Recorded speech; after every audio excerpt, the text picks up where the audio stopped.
Greetings, adventurers. DM Kurt here. I am reviewing Orc and Bone 2, Blood and Gnome Adventures in a Post-Human World. This is part 2 of Orc and Bone, taking place about 100 years after the stuff in the first book. So, 480 pages, very little art. There's a handful of maps scattered through the middle, and then they are reprinted in a little map section in the back for easy reference. But that's still, he did not bother putting up a picture of what a halfling looks like or what a gnome looks like, because he figured, look, these are pretty standard and assumed things in fantasy role-playing games. You already know what they look like, okay? Which is fair. Which is fair.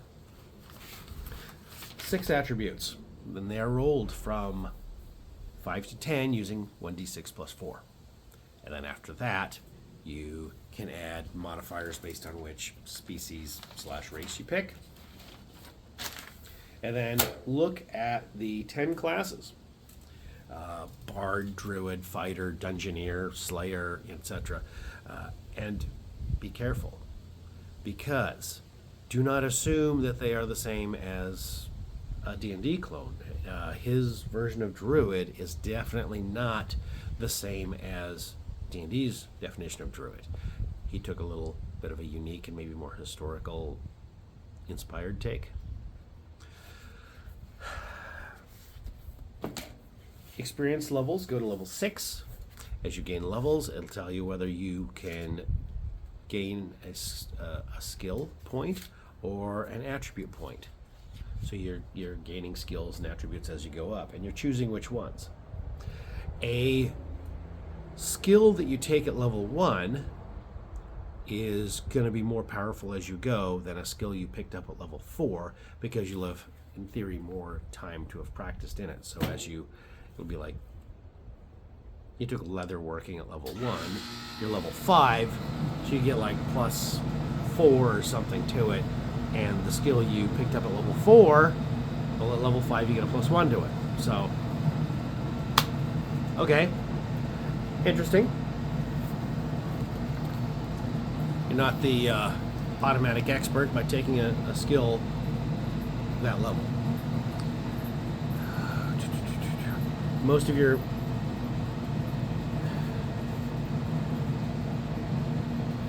he has his own ways of doing his mechanics, and you're going to want to read it for yourself. For example, there's narrative scenes and pivotal scenes. In narrative scenes, you get 1, 2, 3, or 4 10-sided dice, and you want to roll them under the threshold of your attribute plus skill bonuses. So that's something. A little different.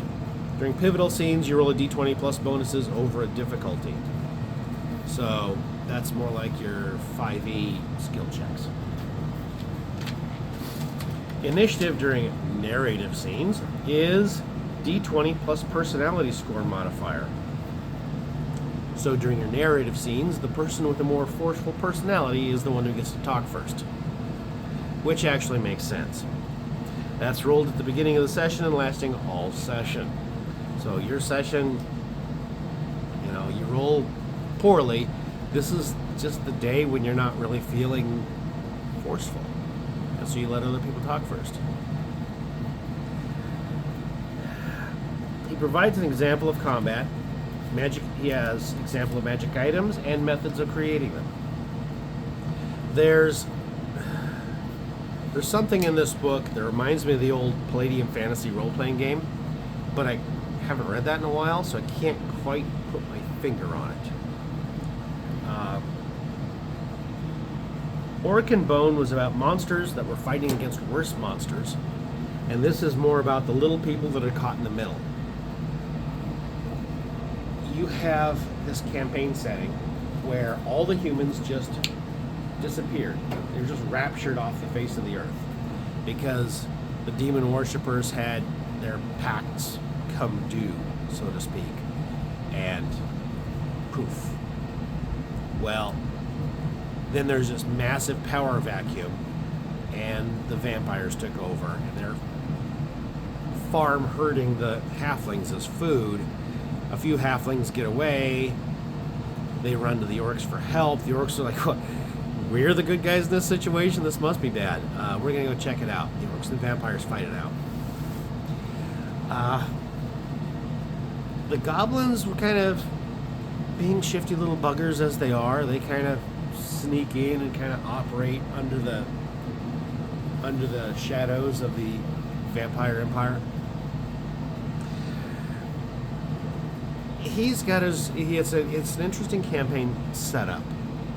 You're basically freedom fighters, abolitionists, perhaps, as you try to free the halflings under the yoke of tyranny.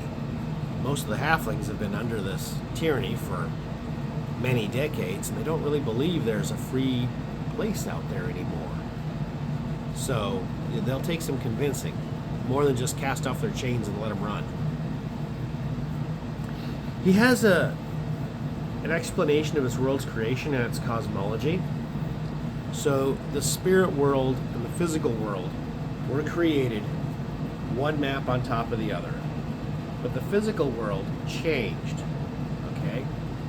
As new islands were created and other lands fell into the sea, and things are just different.